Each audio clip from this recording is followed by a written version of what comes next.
Hello दोस्तों, तो क्या हाल चाल है आप सभी के। स्वागत है आपका पद्मा स्टडी में। उम्मीद करते हैं सब अच्छे से होंगे। तो आज हम लोग इस वीडियो में जो यूट्यूब पे आपका वायरल चल रहा है क्वेश्चन, उसी के यहाँ पे सॉल्यूशन करेंगे। ठीक है, तो यहाँ पे हम लोग एमसीक्यू क्वेश्चन को यहाँ पे डिस्कस करने वाले हैं जो आपका यूट्यूब पे वायरल चल रहा है। ठीक है, तो वीडियो शुरू करने से पहले कहना चाहेंगे कि भाई अगर आप हमारे चैनल पे नए हैं तो चैनल को सब्सक्राइब कर लीजिए और साथ ही साथ वीडियो को अपने फ्रेंड के साथ भी शेयर कर लीजिए ताकि उन्हें भी ये वीडियो देखने को मिल सके, है ना। तो चलिए वीडियो को शुरू करते हैं। पहला क्वेश्चन यहाँ पे कह रहा है कि 84 का अभाज्य गुणनखंड है ना, कि अब 84 का अभाज्य गुणनखंड निकालना है। तो देखिए 84 का क्या हो जाएगा, 2 से भागा दिए तो यहाँ पे 42 हुआ, फिर 2 से भागा दिए तो यहाँ हुआ 21, फिर 2 से भागा दिए तो यहाँ पे हुआ, सॉरी 2 से भागा नहीं, अब 3 से भागा होगा तो हो जाएगा 3 से 21। तो यहाँ से हो गया 2 2 बार, 3 1 बार, 7 1 बार। तो यहाँ पे हो जाएगा पहला नंबर आंसर। ठीक है, चलिए अगला सवाल देखिए। कह रहा है एक संख्या को जब 43 से भाग दिया जाता है तो भागफल 31 और शेषफल 32 है तो संख्या होगी। देखिए तो संख्या अगर ए को लिखना चाहें तो हो जाएगा 43 गुने 31 प्लस 32। ठीक है, अब यहाँ पे 43 को अगर 31 से गुना किए, 43 को अगर 31 से यहाँ पे गुना किए तो कितना होगा, 3 एकम 3, 4 एकम 4, 3 तिया 9 और 4 तिया 12। यहाँ से 3 हुआ, 9 4 13 का 3, बाकी का सॉरी यहाँ पे 3 हुआ, 9 4 13 3, बाकी यहाँ 1 2 1 3 और यहाँ पे 1 हुआ, यानी यहाँ पे हुआ 1333 हुआ। और इसमें 32 जोड़ना है तो यहाँ से कितना हो जाएगा, 3 2 5, 3 3 6, 1365, यानी यहाँ पे बी आ जाएगा, बी आ जाएगा। ठीक है, चलिए अगला सवाल देखिए। यहाँ पे कह रहा है कि 7/80 का दशमलव प्रसार कैसा है। तो देखिए 80 को हम लोग लिख सकते हैं ना कि 2 के पावर में 4 गुने 5, 16 5 80, 2 के पावर 4 16 होता है, 16 5 80। और हम लोग जानते हैं कि अगर जो यहाँ पे हर है, हर को अगर 2 के पावर m और 5 के पावर n के तरीके से लिख सकते हैं तो उसका जो दशमलव प्रसार होता है वो शांत होता है ना। प्रमेय था, आप लोग अगर पढ़े होंगे तो प्रमेय को, तो यही प्रमेय था कि 2 के पावर m गुने 5 के पावर n अगर आपका हर हो तो वो हमेशा शांत होता है दशमलव प्रसार। चलिए अगला सवाल देखिए। कह रहा है y बराबर px में शून्यकों की संख्या निकालना है।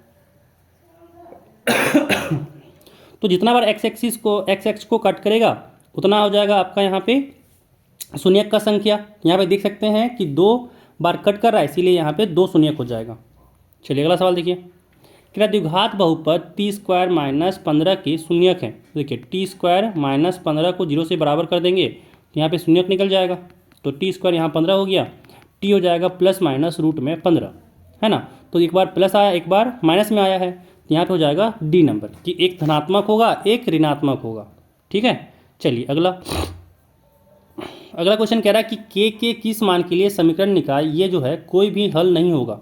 तो कोई भी हल नहीं होगा, इसके लिए क्या होगा, a1/a2 बराबर होगा b1/b2 के और नॉट बराबर होगा c1/c2 के, यानी a1/a2 बराबर होना चाहिए b1/b2 के। तो यहाँ से क्या आ जाएगा, अगर a1 देखें तो 4 है और यहाँ पे अगर a2 देखें तो 2 है, और अगर यहाँ पे b1 देखें 3 है और अगर b2 देखें तो k है।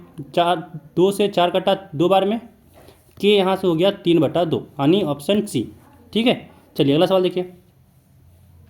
अगला सवाल कह रहा है कि दिए गए आलेख के लिए निम्न में से कौन सा कथन सत्य है ना। तो यहाँ पे एक दिया हुआ है ग्राफ, देखिए यहाँ पे कह रहा है ऑप्शन की अद्वितीय हल, कोई हल नहीं, अपरिमित रूप से अनेक हल, इनमें से कोई नहीं। तो इसका आंसर होगा सी, अपरिमित रूप से अनेक हल। देखिए यहाँ पे जितना सारा पॉइंट होगा इस रेखा का वो सारा ही आपका यहाँ पे हल होगा। ठीक है, वो सारा ही यहाँ पे हल होगा। ठीक है, इसीलिए यहाँ पे अनेक हल हो जाएगा। चलिए अगला सवाल देखिए।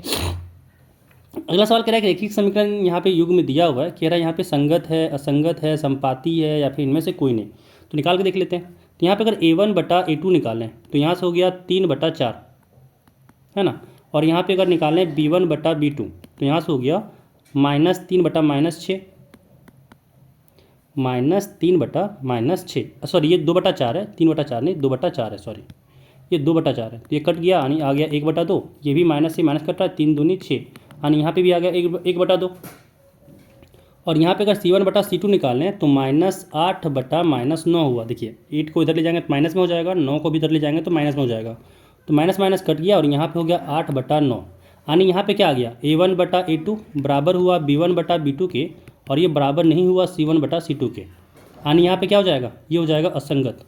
ठीक है, 8 का B हो जाएगा असंगत। चलिए अगला देखिए। अगला कह रहा है निम्न में से कौन द्विघात समीकरण नहीं है। ठीक है, तो इसको ओपन करते हैं। इसको ओपन किया हुआ x square plus x plus 8 ये बराबर हुआ एक्स स्क्वायर माइनस 4 के। एक्स स्क्वायर से एक्स स्क्वायर कट गया और यहाँ बचा एक्स प्लस 8 माइनस 4 के बराबर होगा। तो यहाँ पे एक्स स्क्वायर वाला कोई टर्म ही नहीं है, इसी कारण से यहाँ पे द्विघात समीकरण बी नहीं हो जाएगा। ठीक है, चलिए अगला सवाल कह रहा है द्विघात समीकरण यहाँ पे दिया हुआ है कि मूल समान है तो के का मान निकालना है। ठीक है, तो यहाँ पे देख सकते हैं कि भाई द्विघात समीकरण है इसलिए के तो जीरो हो नहीं सकता। तो यहाँ पे इसको अगर ओपन किए तो आया के x square minus 2kx plus 6 बराबर 0।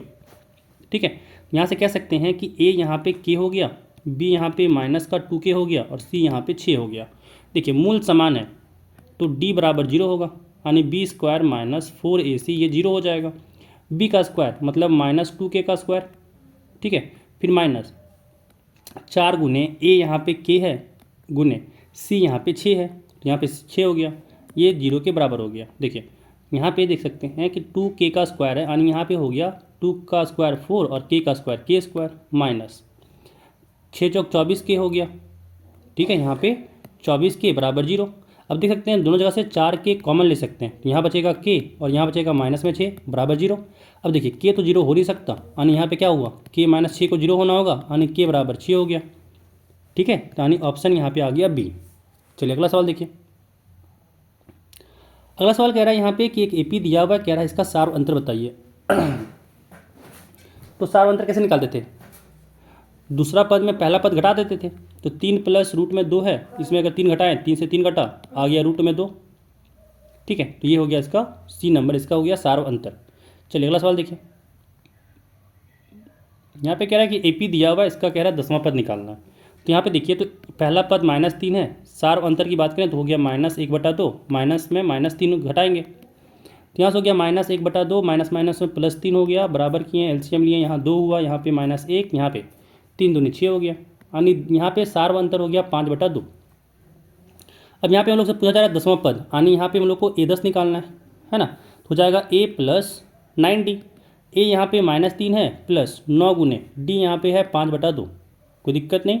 चलिए एलसीएम लेते हैं तो यहाँ पे 2 हो गया, फिर -3 गुने 2 किए तो -6 हो गया, यहाँ हुआ 9 पंजे 45, यानी 45 में से 6 गया तो यहाँ बचा 39/2। तो अगर 2 से 39 को भागा दिए, यहाँ पे हुआ 2 1 कम 2 1 9, यहाँ 8 बार में सॉरी यहाँ 9 बार में, 8 बार में नहीं 9 बार में, 9 बार से भागा दिए, 9 से गुना किया 9 दूनी 18 हो गया, यहाँ बचा 1, मतलब 39/2 को लिख सकते हैं 19.1/2। सी हो गया आंसर इसका। चलिए अगला सवाल देखिए। अगला सवाल यहाँ पे कह रहा है कि भाई बिंदु एक ए दिया हुआ है, बी दिया हुआ है, इसके बीच दूरी बताना है। तो दूरी सूत्र तो पता होगा कि क्या होता है, रूट में x2 माइनस x1 का square plus y2 minus y1 का स्क्वायर। ठीक है, तो यहाँ से क्या हो जाएगा, रूट ओवर, देखिए x2 यहाँ पे 4 है माइनस x1 यहाँ पे 1 है का स्क्वायर हो जाएगा, प्लस y2 यहाँ पे 6 है, y1 यहाँ पे 2 है, इसका भी स्क्वायर हो गया, और यहाँ पे हो गया 4 माइनस 1 यानी 3, 3 का स्क्वायर प्लस 6 माइनस 2 यानी 4, 4 का स्क्वायर बराबर 3 का स्क्वायर हो गया 9, 4 का स्क्वायर हो गया 16, यहाँ से हो गया रूट में 25, और 25 का वर्गमूल हो जाता है 5। तो यहाँ पे आंसर हो जाएगा ऑप्शन ए 5 इकाई। ठीक है, चलिए अगला सवाल देखिए। अगला सवाल कह रहा है कि बिंदु यहाँ पे 7 1 है 3 5 है को मिलाने वाले रेखाखंड का मध्य बिंदु एक्स वाई है, तो क्या इसके लिए निम्न में से कौन सत्य है।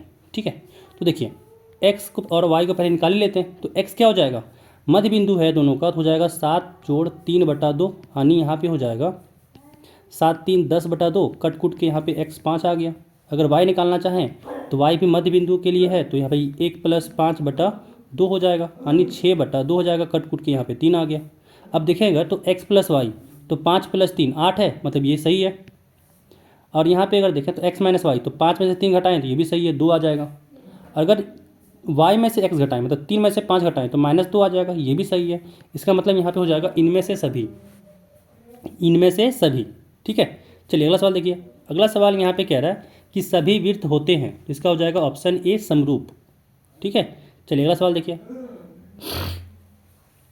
यहाँ पे कह रहा है कि ए बी सी और डी ई एफ समरूप त्रिभुज है, तो कह रहा है बी सी बटा ई एफ दिया हुआ है, तो कह रहा है एरिया का रेशियो बताओ क्या होगा, ठीक है, अनुपात। तो याद रखिएगा जो एरिया का अनुपात होता है ना, वो आपका जो भी साइड दिया हुआ रहता है उसका रेशियो का अनुपात का स्क्वायर होता है, ठीक है। यानी यहाँ पे हो जाएगा 3/5 का स्क्वायर, 3 का स्क्वायर किए तो 9 हो गया, 5 का स्क्वायर किए तो 25 हो गया, मतलब 9/25 हो जाएगा, ऑप्शन सी। अगला सवाल देखिए 18 नंबर। यहाँ पे कह रहा है कि दिए गए चित्र में ए बी सी 90 डिग्री है, यहाँ पे ये 90 डिग्री है, तथा बी डी जो है वो ए सी पे लंब है। तो कह रहा है यदि बी डी 4 सेंटीमीटर है, ए डी 2 सेंटीमीटर है, तो सी डी निकालना है। तो देखिए इस तरह की कंडीशन में एक फॉर्मूला होता है कि अगर बी डी का स्क्वायर करें तो ये ए डी गुने सी डी के बराबर होता है, ठीक है। कि जब ए बी सी एक समकोण त्रिभुज हो और बी जो है बी डी एक लंब डाला जाए ए सी पे, ठीक है, बी डी एक लंब डाला जाए ए सी पे, तो उसके इसमें होता है कि बी डी का स्क्वायर करेंगे, ये बराबर होता है A D into C D के, ठीक है। अब देखिए बी डी का मान दिया हुआ है 4, तो 4 का स्क्वायर हो जाएगा, बराबर ए डी दिया हुआ है यहाँ पे 2, और सी डी तो निकालना ही था, तो सी डी कितना हो जाएगा, 4 का स्क्वायर 16/2, कट कुट के यहाँ पे 8 आ गया, यानी सी डी का मान हो जाएगा 8, ठीक है। चलिए अगला सवाल कह रहा है यहाँ पे कि 5 सेंटीमीटर त्रिज्या वाले एक वृत्त की 2 समानांतर रेखाएं स्पर्श रेखाओं के बीच की दूरी है। देखिए यहाँ पे अगर देखें एक यहाँ पे वृत्त बनाया, अब कह रहा है यहाँ पे कि 2 समानांतर स्पर्श रेखा खींचना है। देखिए ये स्पर्श रेखा 2 समानांतर तभी हो सकता है जब वो व्यास के 2 सिरे पे हो, 2 सिरे पे हो, हाँ व्यास के 2 अलग अलग सिरे पे हो, ठीक है। अब व्यास यहाँ बन रहा है, मतलब त्रिज्या 5 है, तो व्यास क्या हो जाएगा 10 हो जाएगा, इसलिए आंसर इसका हो जाएगा डी, ठीक है। चलिए अगला सवाल देखिए। अगला सवाल यहाँ 20 नंबर कह रहा है कि यदि साइन ए 0.6 है तो सेक ए बताओ क्या होगा, है ना। तो देखिए साइन ए कितना हो जाएगा, साइन ए यहाँ पे देखें तो हो गया 6/10, समझ में आ रहा है क्यों हो गया, क्योंकि 0.6 है ना भाई, तो 0 को हटाएं तो ये तो 10 हो गया, 6/10 हो गया, कट कुट के यहाँ पे आ गया 3/5, ठीक है, 3/5 आ गया। अगर इसमें यहाँ पे अगर राइट एंगल ट्रायंगल में देख के बताएं, ये ए है, ये बी है, ये सी है, ठीक है। अब देखिए जो यहाँ पे एंगल के हिसाब से ये हो जाएगा लंब, ये हो जाएगा कर्ण, ये हो जाएगा आपका आधार, ठीक है। तो आधार अगर निकालना चाहें, बी निकालना चाहें तो क्या हो जाएगा, रूट में पी का square minus B P H का स्क्वायर माइनस एच का स्क्वायर माइनस पी का स्क्वायर, ठीक है ना।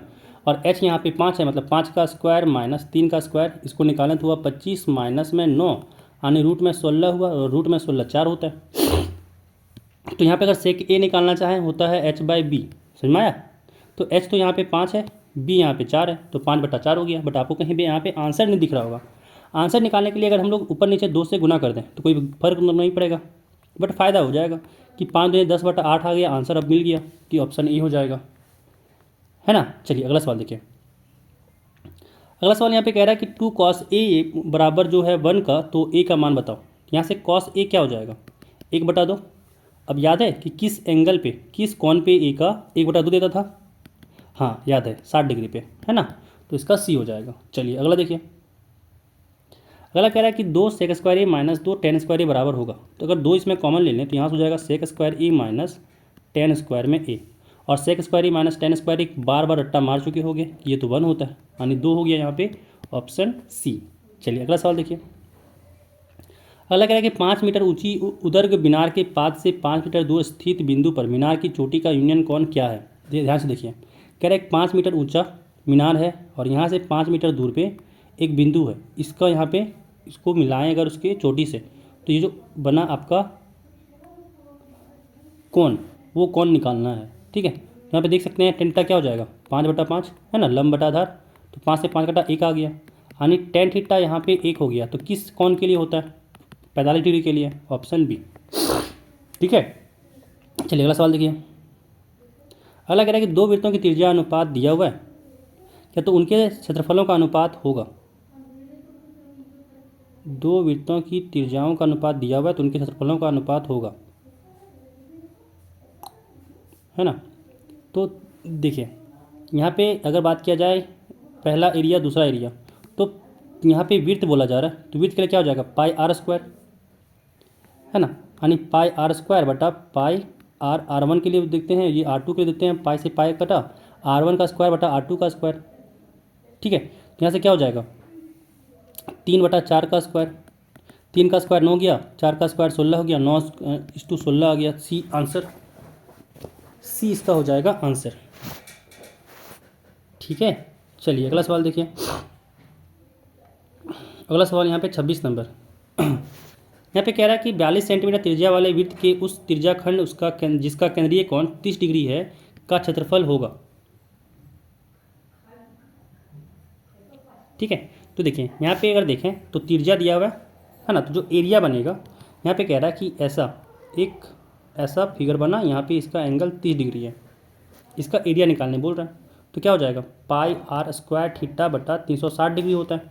ठीक है, तो पाई हो जाएगा 22/7 गुने आर यहाँ पे है 42, तो हो गया 42 गुने 42 गुने थीटा यहाँ पे 30 डिग्री है बटा यहाँ पे हो जाएगा 360 डिग्री। ठीक है, 0 से 0 कटा, 3 से 36 कटा 12 बार में।